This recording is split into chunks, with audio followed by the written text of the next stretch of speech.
Students, Marsilea discuss कर रहे थे हम।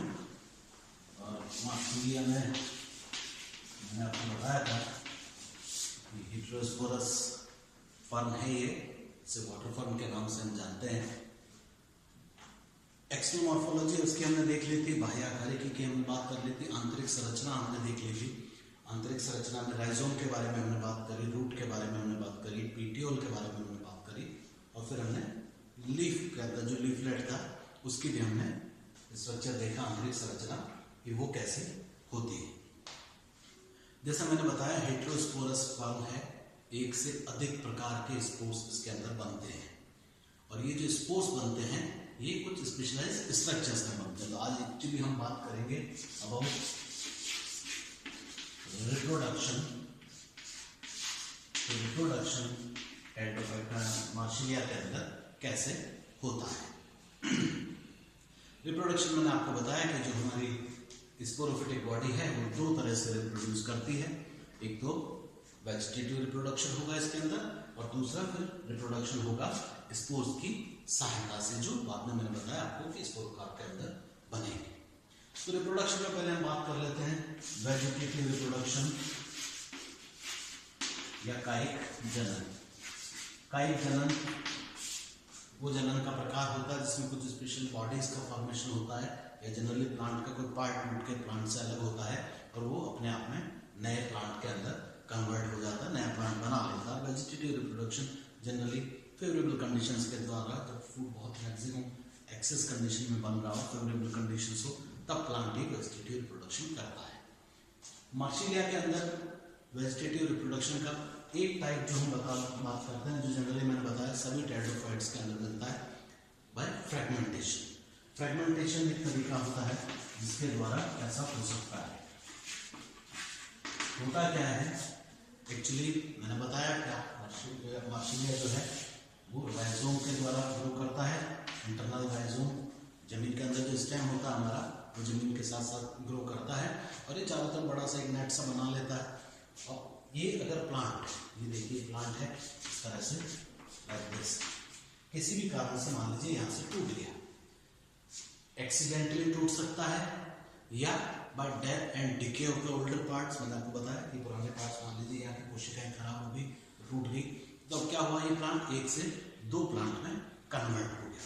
तो बेसिकली फ्रेगमेंटेशन जनरली ज्यादातर टेरिडोफाइट्स में, जिनके अंदर राइजोम अंडरग्राउंड है, स्टेम अंडरग्राउंड है, राइजोम के फॉर्म में चलता है, उसमें ये होता बहुत कॉमन तरीका है। तो bye death and decay of the older parts और एक्सीडेंटली ऐसा हो सकता है कि प्लांट्स में फ्रेगमेंटेशन हो जाए, टुकड़े हो जाए एक दूसरे से अलग।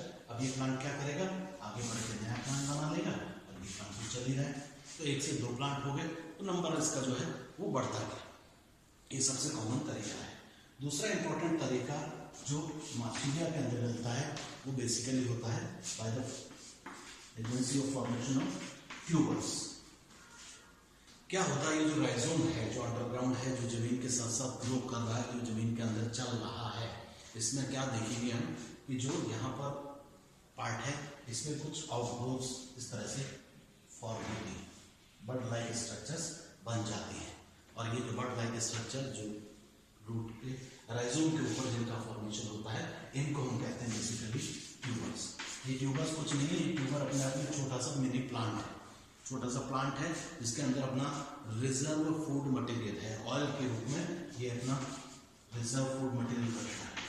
अब देखेंगे इसके अंदर ऑयल ड्रॉपलेट्स होंगी जो कि क्या करेंगी, रिजर्व फूड मटेरियल का काम करेंगे। रिजर्व फूड मटेरियल मीन्स क्या होता है, अब ये प्लांट से जब टूट के अलग होगा और जब वापस इसका रूट बनेगा और जब तक वापस राइजोम का फॉर्मेशन होगा, तब तक इस प्लांट को न्यूट्रिशन प्रोवाइड करने का काम ये करता है, इसलिए हम इसको रिजर्व फूड मटेरियल कहते हैं। ये ट्यूबर्स टूट के प्लांट से अलग होते हैं और फिर ये अपने आप में नए प्लांट में कन्वर्ट हो जाते हैं। तो ट्यूबर्स की सहायता से मार्सिलिया के अंदर वेजिटेटिव रिप्रोडक्शन होता है। बेसिकली वेजिटेटिव रिप्रोडक्शन से ज़्यादा ये कंडीशन, ये तरीका है प्लांट का अनफेवरेबल कंडीशन से बाहर निकलने का। जब अनफेवरेबल कंडीशंस आती हैं, अनफेवरेबल कंडीशंस का क्या मतलब होता है, अनफेवरेबल कंडीशंस का मतलब होता है कि पानी सूख गया, पानी चला गया, टेम्परेचर बढ़ गया, लाइट नहीं है, तो उन condition moisture and shade loving plants हैं, जब तक मॉइस्चर है, शेड है, ये अच्छे से ग्रो करेगा, लेकिन जैसे ही अनफेवरेबल कंडीशंस आई तो अब ये प्लांट क्या होगा, सूख जाएगा। तो सूखने से पहले राइजोम के ऊपर इन ट्यूबर्स का फॉर्मेशन होता है और ये ट्यूबर्स में जमीन के अंदर रहेंगे और जैसे ही वापस फेवरेबल कंडीशंस आएंगी, पानी मिलेगा, लाइट अच्छी हो जाएगी, ह्यूमिडिटी हो जाएगी, क्या होगा, ये प्लांट वापस ग्रो कर जाएगा। तो एक्चुअली ये जो ट्यूबर्स हैं ये पेरिनेशन का काम करते हैं। पेरिनेशन का मतलब होता है to tide over unfavourable conditions.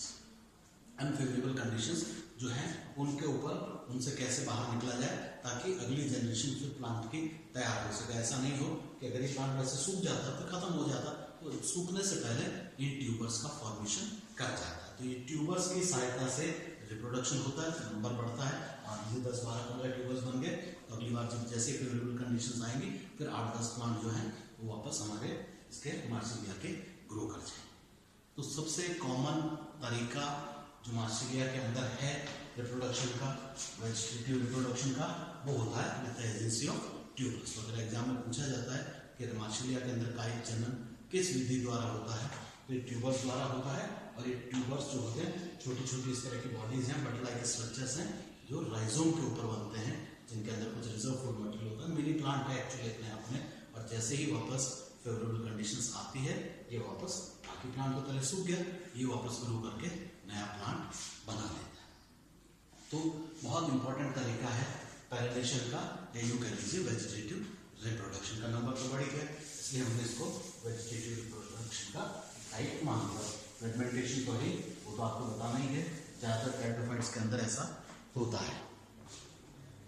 अब बात करेंगे रिप्रोडक्शन में, reproduction with the help of spores means asexual reproduction की हम बात करें। मार्सिलिया हेटेरोस्पोरस टेरिडोफाइट है। हेटेरोस्पोरस टेरिडोफाइट का मतलब हो गया कि यहाँ पर जो है दो तरह के स्पोर्स बने, हेटेरोस्पोरस विषम बीजाणु। विषम बीजाणु का मतलब अब यहाँ पर एक से अधिक प्रकार के स्पोर्स बनेंगे, और आप जानते हैं ये जो एक से अधिक प्रकार के स्पोर्स होते हैं ये क्या होता है। दो तरह के स्पोर्स का बेसिकली फॉर्मेशन होता है, माइक्रोस्पोर्स और मेगास्पोर्स। और ये जो माइक्रोस्पोर और मेगास्पोर हैं ये भी आप जानते हैं दो अलग अलग बीजाणुधानियों में बनते हैं। जो माइक्रोस्पोर होगा हमारा वो हमेशा इसमें बनेगा लघु बीजाणुधानी में, और जो दूसरा मेगास्पोर होगा वो गुरु बीजाणुधानी के अंदर उसका फॉर्मेशन होगा। तो माइक्रोस्पोर हमेशा माइक्रोस्पोरेंजियम में बनेगा और मेगास्पोर मेगास्पोरेंजियम में बनेगा। ये जो माइक्रोस्पोरेंजियम और मेगास्पोरेंजियम है ये मार्सिलिया के अंदर एक विशेष संरचना के अंदर बनते हैं। एक ही संरचना है, उसी के अंदर माइक्रोस्पोर्स भी होंगे और मेगास्पोर भी होंगे। मींस माइक्रोस्पोरेंजियम और मेगास्पोरेंजियम दोनों इसी संरचना के अंदर होंगे। और ये जो स्ट्रक्चर है जिससे कि ये स्पोर्स के द्वारा रिप्रोडक्शन होता है इसको हम क्या कहते हैं, स्पोरोकार्प। तो एग्जाम में बहुत कॉमन क्वेश्चन पूछा जाता है, वन वर्ड आंसर में होता है कि मार्सिलिया के अंदर जो स्पोर्स के द्वारा रिप्रोडक्शन होता है वो, या स्पोर्स का जो फॉर्मेशन होता है वो कहाँ होता है, किस पे होता है, तो ये स्पोरोकार्प में होता है। तो आपको याद रखना है एक विशेष संरचना जो कि स्पोरोकार्प कहलाती है, और ये मार्सिलिया में हमारे कोर्स में जो मेंबर्स हैं जिनके अंदर, उसमें मार्सिलिया के अंदर ये पाया जाता है। कैसा होता है ये स्पोरोकार्प और कैसे बनते हैं इसके अंदर स्पोर्स और कैसे होता है इसके द्वारा रिप्रोडक्शन, थोड़ा सा उसकी बात कर लेते हैं। स्पोरोकार्प मैंने आपको बताया था जब हमने शुरू में बात करी थी, तो मैंने आपको बताया था कि ये देखिए ये प्लांट है, ये राइजोम है, ये नोडल रीजन है, और यहाँ से रूट्स निकल रही है नीचे से, और ऊपर से यहाँ से लीफ का फॉर्मेशन होता है, स्पीक्यूल होता है, स्पीक्यूल के ऊपर ये लीव्स लगती है। और मैंने आपको बताया था कि जब बाद में वेजिटेटिव ग्रोथ पूरा हो जाता है, जब रिप्रोडक्टिव ग्रोथ होनी होती है, जब पानी सूख जाता है, एक्चुअली जब तक एक्वेटिक होता है इसका फॉर्मेशन नहीं होता है, बाद में इनका फॉर्मेशन होता है। तो मैंने आपको बताया था कि लीफ के एक्सिल में, पेटियोल के एक्सिल में यहाँ पर आपको बीन शेप्ड स्ट्रक्चर दिखाई देते हैं, और इन बीन शेप्ड स्ट्रक्चर्स को हम कहते हैं स्पोरोकार्प। ये है एक्चुअली स्पोरोकार्प जिसके अंदर स्पोर्स का फॉर्मेशन होता है। कैसा होता है ये स्पोरोकार्प, स्पोरोकार्प को अगर आप देखें तो इसके अंदर बेसिकली दो स्ट्रक्चर्स है, एक इसका बॉडी पार्ट होता है और एक ये स्टॉक पार्ट है, इसकी सहायता से ये इस मदर प्लांट के साथ लगा हुआ है।